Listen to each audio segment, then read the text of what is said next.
L'Afrique a peuplé l'Europe avant les Européens. On les appelait les Afropéens. Ils ont été décimés par les vrais Européens, entre guillemets, qui venaient d'Asie, qu'on les appelait les Yamnayades.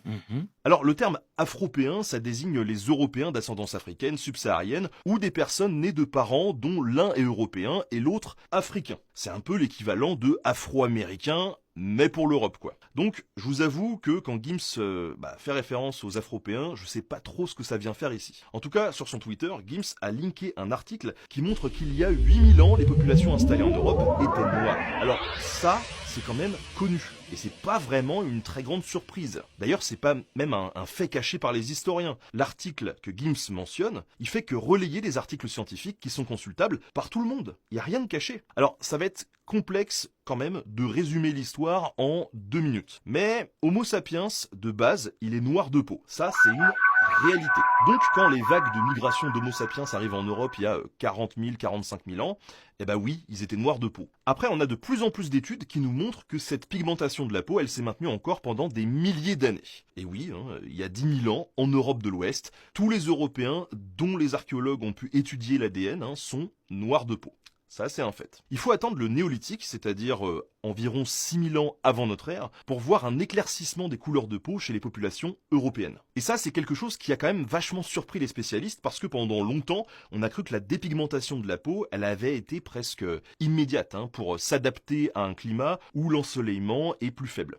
En fait, avoir une couleur de peau plus claire, ça permet de mieux assimiler la vitamine D sous des latitudes où l'ensoleillement, c'est pas celui de l'Afrique, quoi. Et en plus d'assimiler cette vitamine D, eh bien, la pigmentation, elle sert aussi à protéger la peau du soleil. Et là, forcément, encore une fois, on n'a pas le soleil qui tape en Afrique, donc on n'a pas besoin de cette couleur noire de peau pour se protéger. Sauf que le régime alimentaire du Paléolithique, il est basé sur la viande, de la moelle osseuse, de la graisse animale et du poisson. Et tout ça, c'est très riche en vitamine D. Donc, tous ces apports en vitamine D, ils auraient accidentellement retardé la dépigmentation de la peau. Mais avec le néolithique et l'apparition de l'agriculture, les choses elles vont changer. Les céréales vont devenir la base de l'alimentation, mais elles ne suffisent plus au niveau de la vitamine D. Donc à ce moment-là, la peau des populations va se dépigmenter, elle va devenir plus blanche, tout simplement parce que une peau plus blanche, ça permet de mieux assimiler, de mieux améliorer la synthèse de la vitamine D via les UV, tout simplement. Et donc au fur et à mesure de l'évolution, ceux qui avaient la peau claire ont été sélectionnés entre guillemets parce qu'ils arrivaient mieux à survivre et à synthétiser cette vitamine D grâce aux UV. Les agriculteurs du Moyen-Orient vont migrer vers l'Europe vers 6000 avant notre ère et ils vont transmettre l'agriculture aux chasseurs-cueilleurs qui voient progressivement leur peau donc s'éclaircir.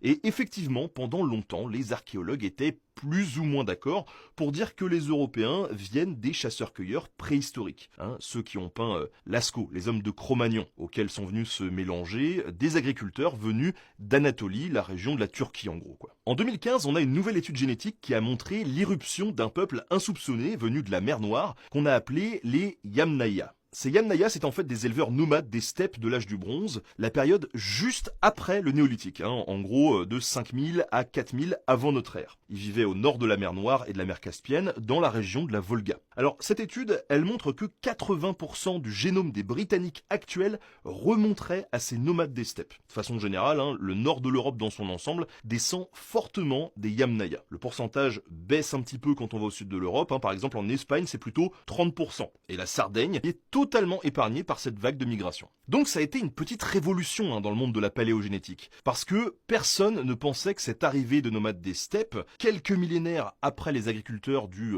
Proche-Orient, Moyen-Orient, avait contribué significativement au pool génétique des Européens. Et pourtant, c'est le cas. Bon, alors l'intérêt des Yamnaya, c'est pas tant non plus leur couleur de peau supposée que l'influence qu'ils ont pu avoir sur le langage. Et d'ailleurs, c'est le titre de l'étude de 2015, elle s'intitule « La migration massive des steppes et la source des langues indo-européennes ». En résumé, si on reprend l'argumentaire de Gims, oui, l'Afrique a peuplé l'Europe, mais ça, c'est pas du tout un mystère. Ces migrations, elles ont commencé il y a 45 000 ans. La dépigmentation de la peau, elle a été plus tardive que ce que les historiens ont longtemps pensé, probablement liée à l'agriculture et au changement d'alimentation. Donc vers 8000, 7000 avant notre ère, 6000, mais encore une fois, ça a été très progressif. Et seulement entre 5000 et 4000 avant notre ère, les Yamnaya venus du nord de la mer Noire migrent vers l'Europe et se mélangent avec les populations locales. Mais ils n'ont pas remplacé les Africains qui vivaient en Europe avant les Européens, puisque de toute évidence, les Yamnaya, ils viennent aussi des vagues de sortie d'Afrique